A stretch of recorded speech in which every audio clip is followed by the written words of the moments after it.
Well, I hope you'll forgive me for jumping out of sequence one more time. There is a little bit of difference on how we do the combing on these wide open cockpits. And this boat's going to be wheeling out of here shortly. So we're back to the 16-footer. And the differences are pretty simple. And as a matter of fact, it's a little bit easier to do the combing on one of these boats because you don't have to worry about the gap. And the reason for that is you're not going to be wearing a really big spray skirt in a boat like this. So there's really no reason to have that gap underneath the combing.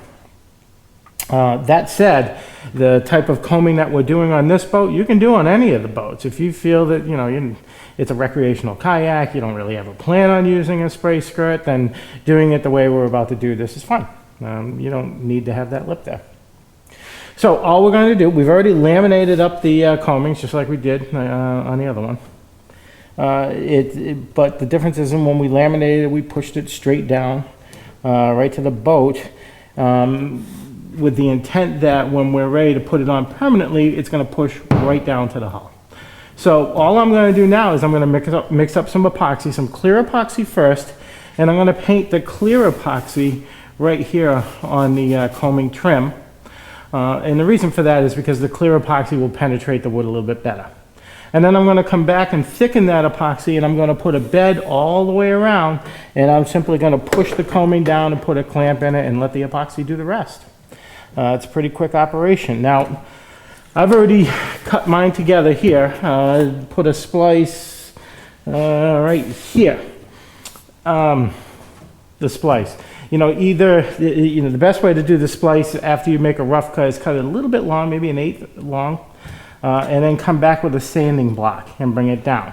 Now, no matter how good you do that, you're going to see a joint. The joint's going to be minimal. When you put fiberglass and you do your polyurethane over the top of that, the joint's going to be very tiny, very minimal. But if you're the kind of person that bothers, my suggestion to you is don't go for a near miss, go for a big miss. So instead of doing a butt joint right there, cut a gap in it. Cut a gap in it, 8, 10, 12 inches long, whatever, and fit a piece in. Get a piece of mahogany. Maybe that's a good place to put a fishing rod holder, that kind of thing. So you can be creative about it. Now, what I would suggest is make sure that wherever you put your joints, that it's over someplace that's fairly stiff so that there's not a lot of flex going on there. Right, so on this particular boat, I chose to do that right over the knees. There's cockpit knees right underneath here, or deck knees. All right, so I am just going to take the clamps off, pull back, put a little bit of clear epoxy around there, and then I'm going to put some thickened epoxy and bed the whole thing in. Pretty